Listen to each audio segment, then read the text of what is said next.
Terinspirasi kasus pembunuhan Vina di Cirebon, Jawa Barat, belasan orang di Yogyakarta melakukan aksi penganiayaan terhadap seorang pemuda yang berujung kematian. Para pelaku kemudian membuat skenario seolah-olah korban meninggal akibat kecelakaan lalu lintas. Dan kasus ini, saudara, berhasil diungkap Polresta Yogyakarta dan menangkap 9 orang pelaku. Petugas juga masih memburu 6 pelaku lainnya.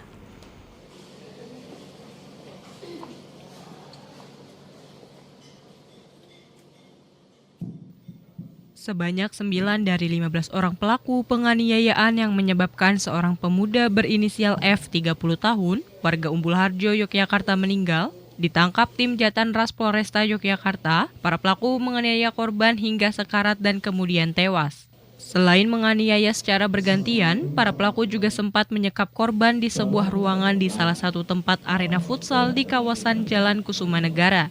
Ironisnya, guna menutup kasus tersebut, para pelaku membuat skenario bahwa seolah-olah penyebab kematian korban akibat kecelakaan lalu lintas. Skenario itu dibuat salah seorang pelaku yang terinspirasi kasus pembunuhan Vina di Cirebon, Jawa Barat. Oleh sejumlah pelaku, korban sempat dibawa ke rumah sakit dan mengatakan ke dokter jika korban mengalami kecelakaan cukup parah di kawasan Embung Langinsari. Kasus ini akhirnya diungkap tim Jatanras Polresta Yogyakarta setelah ayah korban melapor disertai bukti visum dari dokter yang menunjukkan korban tewas akibat luka benda tumpul di kepala bagian belakang serta sundutan rokok di wajahnya. Setelah melakukan penyelidikan dan memeriksa rekaman CCTV rumah sakit, polisi mengantongi satu persatu identitas pelaku dan kemudian mengamankan 9 dari 15 pelaku dan masih memburu 6 pelaku lainnya. Berdasarkan hasil penyidikan sementara, motif aksi penganiayaan yang berujung kematian itu karena korban diduga saling mengadu antara kelompok parkiran futsal, parkiran sebuah tempat message, dan parkiran lempuyangan. Jadi pelaku ini adalah 3 klaster, 3 kelompok, yaitu kelompok parkiran yang ada di MU Futsal, kemudian kelompok parkiran yang ada di Jembari dan itu, kemudian kelompok parkiran yang ada di Lempuyangan. Jadi kalau korban ini sedang berada di salah satu kelompok parkir misalnya di MU, dia sering mengadu bahwa kelompok parkir karena seperti ini. Kemudian ketika korban ini ada di kelompok lain, dia sering mengadukannya.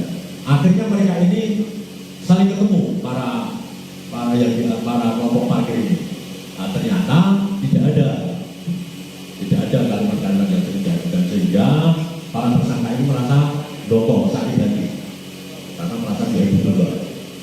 Jadi seperti itu.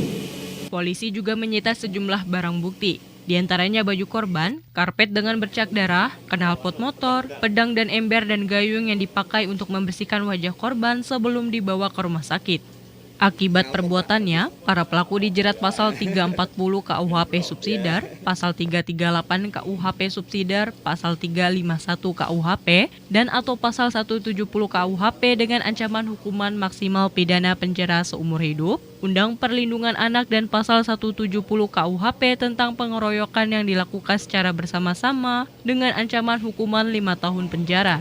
Demikian, Wijaya, Salma, Maya, dan Trihartanto, TVRI Yogyakarta melaporkan.